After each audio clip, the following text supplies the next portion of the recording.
Nos acompaña para hablar del tema un especialista, por supuesto, en la materia, Diego Bernardini. Doctor, muchísimas gracias por estar aquí, líder de la nueva longevidad. Hoy estás enfrentando, así en cuerpo propio, ¿verdad?, el cambio de los años y sí, porque de la vida. Es enfrentar nuestro futuro y es una gran posibilidad, claro, pensar el futuro nuestro propio. Y pareciera que es algo que se nos quita o lo borramos. Como si no tuviéramos futuro. Yo ahí peleo mucho. Claro que tenemos futuro. Sí, es una mala costumbre que tenemos las personas, que es tercerizar el envejecimiento. Las personas mayores son los otros. Y de repente un día aparece una arruga, aparece un cabello blanco, aparece que nos cansamos un poquito menos. O sea, estamos de alguna manera transitando todos y por otro lado es una gran posibilidad. Y la gran posibilidad que tenés hoy en día es lo que hablábamos hace un momento. Hoy podemos planificar esa longevidad. La longevidad es un triunfo del desarrollo, es una posibilidad. Claro. Hoy tenemos familias con 4 generaciones compartiendo una misma mesa. Eso me parece que debe ser celebrado. Y debe ser celebrado y tomado en cuenta, ¿no? Sí, claramente. ¿Y por qué es importante que hablemos de Latinoamérica, Diego? Tú eres un hombre que está en contacto con diferentes países, diferentes culturas y que vas muy de cerca de este fenómeno. ¿Por qué es importante hablar de él? Mira, vos recién lo decías. Lo que a un continente como Europa le llevó un promedio de 100 años, a nosotros nos está llevando una cuarta parte, 25, 28 años. Sí. Con un contexto, un agravante, un entorno que es importante mencionar. Somos la región del mundo con mayor grado de desigualdad. Somos la región del mundo con mayor grado de urbanización. Las personas mayores en general viven en grandes ciudades, medianas o pequeñas. Somos, digamos, una región del mundo con gran fragilidad institucional. Entonces, mientras Europa de alguna manera fue transicionando demográficamente a medida que consolidaba sus estructuras y se enriquecía sus naciones, nosotros lo hacemos en un contexto totalmente diferente. O sea, la realidad es que en nuestra región, salvo países muy determinados como los del Cono Sur, Uruguay, Argentina, Chile, que tienen larga tradición en cobertura de pensiones, la realidad es que en el resto de la región prácticamente las personas mayores están desprovistas de ese tipo de cuidados que debería dar el Estado en reconocimiento a una vida de trabajo. Claro, claro. Empecemos por el país que te parezca que tiene mayor adelanto en el continente. ¿Qué es lo que ofrece? ¿Cuál es desde tu punto de vista?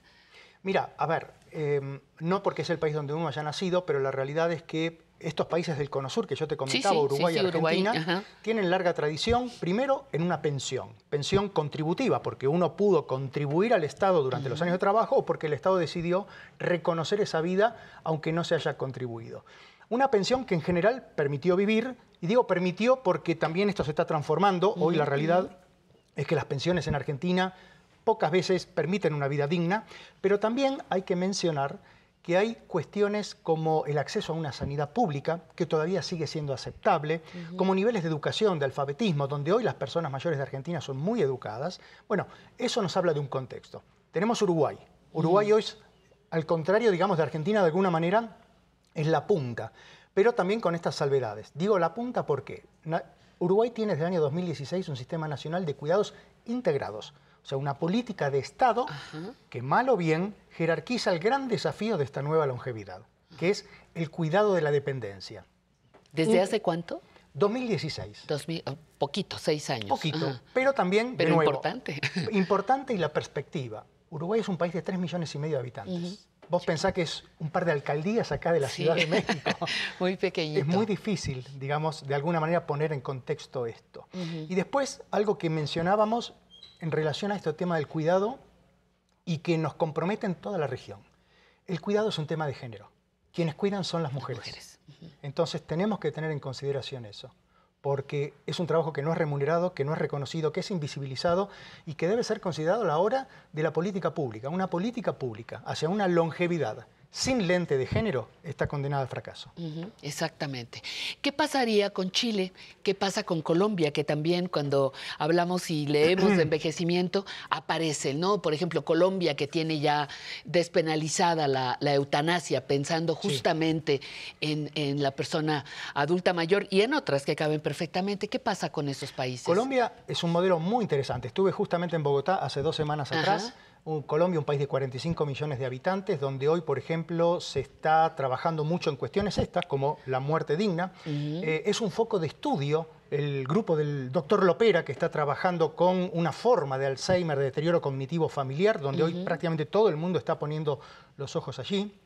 Un país donde, y te cuento una anécdota, hace un mes atrás se hizo la Silver Expo, y fue la nueva ministra de Trabajo de la nueva administración del presidente Petro, y cuando vio el modelo dijo, no, yo no quiero una sola en Bogotá, quiero de acá a fin de año 3, en 3 ciudades, ferias, Medellín, Barranquilla y Cali. Por supuesto, esto se está haciendo porque organizar una feria, como sabes, no es fácil, pero eso ya nos muestra un compromiso del Estado.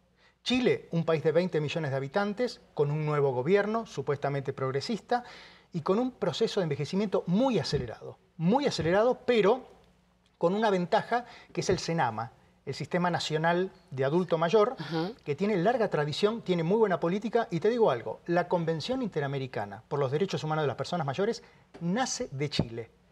De alguna manera se contagia a Brasil, Argentina, Uruguay, y a partir de ahí a la Organización de Estados Americanos. Así que Chile tiene todo también para poder hacer un muy buen ejemplo de política pública. Hoy, la cooperación sur-sur, ayudarnos entre nosotros, es el modelo que tenemos que replicar. Claro, claro. Y luego hay otra cosa. Estos son los estados, los países, digamos, hablando en abstracto, así como lo acabas de marcar ahora. Pero dentro de esas políticas, en esos países, ¿cómo está la organización de los adultos mayores? Porque tampoco podemos estar así como, ay, a ver qué hacen por mí, ¿no? Sino, ¿cómo está la participación? ¿Hay actividad por parte de la persona adulta mayor?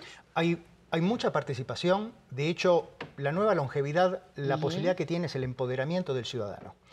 Los marcos políticos anteriores siempre fueron criticados porque fue la mirada del helicóptero, desde el decisor hacia abajo. La nueva longevidad es tomar participación todos nosotros.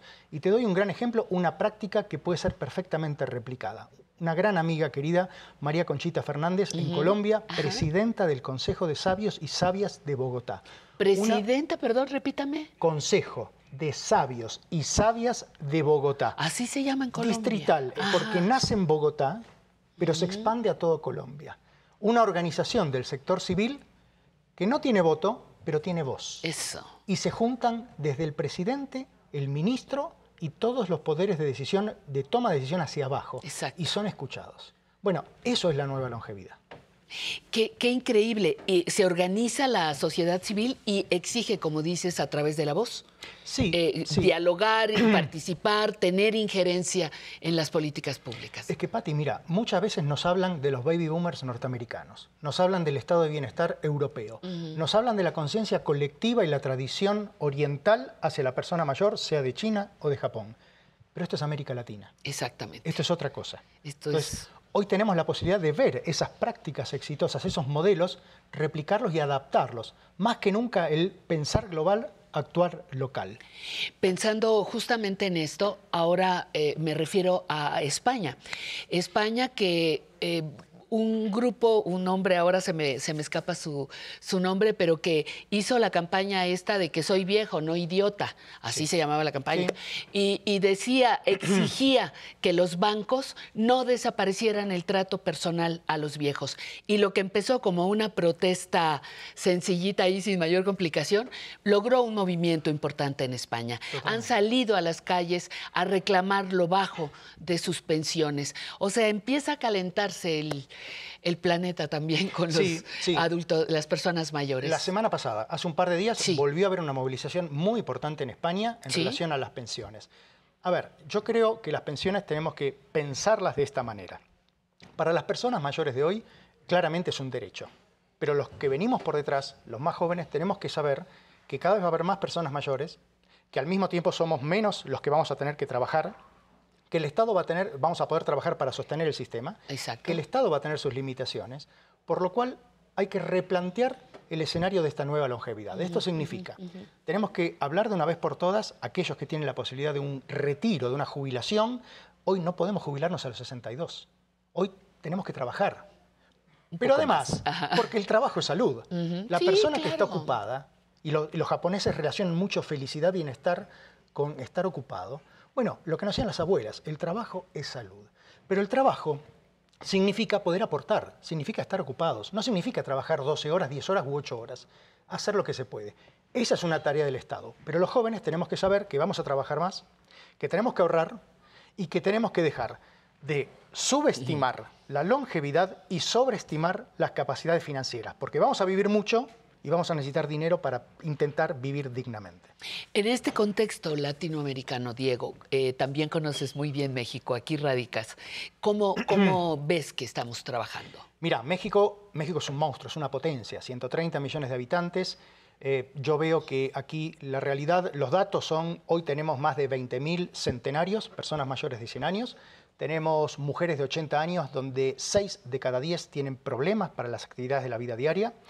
Tenemos... O sea, dependencia. Dependencia. O sea, dependencia. Tenemos entre 3 y 4 mayores de 60 años en condiciones de pobreza.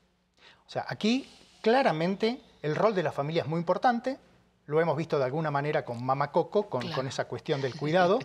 Pero también el Estado tiene que hacerse presente. Y yo veo que el Estado aquí en México está, como también en Argentina, atención, atomizado. Por un lado tenemos el ISSSTE, por otro lado tenemos el INAPAM, por otro lado tenemos el IMSS, por otro el Instituto de Geriatría. Me parece que está faltando articulación y sinergia, crecimiento, trabajo conjunto. ¿En Argentina cuáles están?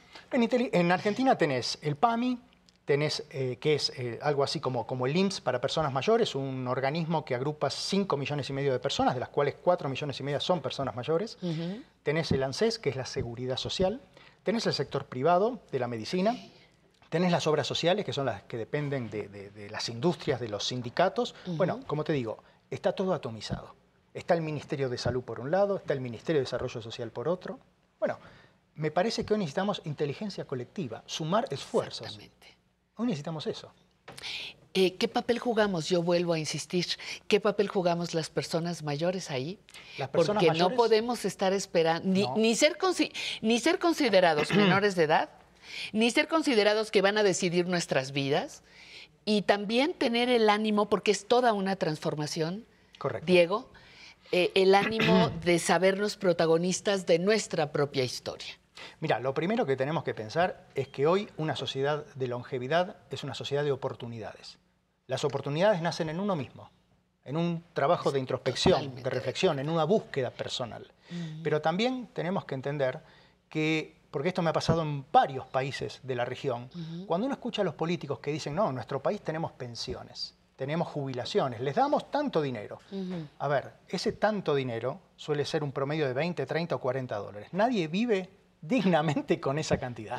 Entonces, señores, las personas mayores tenemos derechos, votamos, decidimos y tenemos que luchar por nuestro futuro, porque lo tenemos bien ganado. Mal o bien, la sociedad que cada uno de nosotros disfruta es la que se pudo construir y se construye como se puede y no siempre como se quiere. No, y además la importancia de nosotros en este camino, enfrentar nuestra propia longevidad. Y la otra que, bueno, será tema de otra conversación, Diego, pero sumarnos a tantas luchas importantes que hay para salvar la tierra, para que todos podamos vivir mejor, para mejorar la alimentación. Es decir, estamos también inmersos en una sociedad que es nuestra responsabilidad. Intergeneracional. Tenemos que ayudar, tenemos que mentorizar a los jóvenes nos tienen que ayudar el día de mañana a nosotros, y esa es la forma de alguna manera plasmar esa inteligencia colectiva de la que hablamos. Un placer, Diego, haber disfrutado de tu tiempo, que hayas venido a conversar con nosotros. Muchas gracias.